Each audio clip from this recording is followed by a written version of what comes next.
মন্দিরের শহর নামেই খ্যাতি কালনার। রয়েছে রাজবাড়ি, 108 শিব মন্দির, ভবা পাগলার আশ্রম।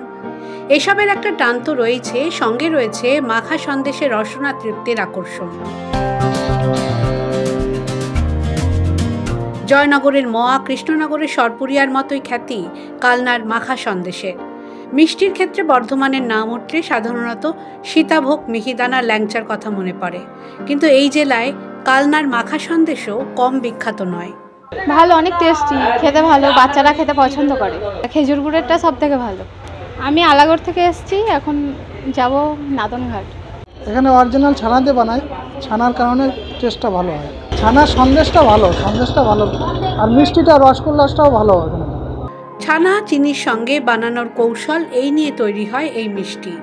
শীতকালে এর সঙ্গে যোগ হয় নলেন গুড়, তখন মুখে দিলেই অমৃতের স্বাদ।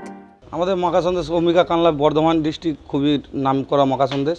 ওটা দুধ, ছানা, চিনি, গুড়, শীতকালে গুড়ের, গরমকালে চিনির। এক এক জায়গায় মিষ্টির কোয়ালিটি এক এক রকমের। যেমন আমাদের বর্ধমান ছেড়ে হুগলি যাবেন, ওখানকার মাল খেতে আবার অন্যরকম, আমাদের এদিককার মাল আবার অন্যরকম। একটা সন্দেশ ঘাটতে মোটামুটি হাতে যদি করি 20 মিনিট, মেশিনে করলে আধ ঘন্টা। ডিমান্ড সব সময় থাকে, কিন্তু হয়তো বিয়ের সিজনে কোনো অকেশনে বেশি হয়, তখন একটা ভিড়টা বেশি থাকে, সব জিনিসের দামও বেশি থাকে। এখানে সব দেশে রাষ্ট্রেই যায়, প্লেনে করে যায় মিষ্টিগুলো। হ্যাঁ, বিদেশে যায়। কোথায়?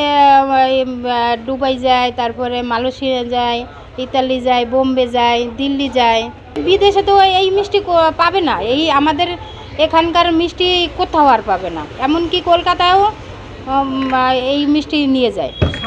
স্বাদটা ভালো এখানকার। মাখা সন্দেশ, তারপরে চাপ সন্দেশ, কালাগাদ, মালাই কোঠা, এগুলোর খুব ডিমান্ড আছে। সন্দেশ দেওয়া অনেক রকমের আইটেম হয়, যত সাজের মাল তৈরি হয় এগুলো সবই সন্দেশের। বাটার সন্দেশের, ওটাও খেজুরের গুড়ের সন্দেশ হয়। ডিসেম্বরের শেষ, বাতাসে উৎসবের গন্ধ। ছুটির দুপুরে চলে যান অম্বিকা কালনায়। দর্শনীয় জায়গাগুলো ঘোরার ফাঁকে মাখা সন্দেশের স্বাদ নিতে ভুলবেন না কিন্তু। বর্ধমান থেকে চন্দন ঘোষের রিপোর্ট, দ্য ওয়াল।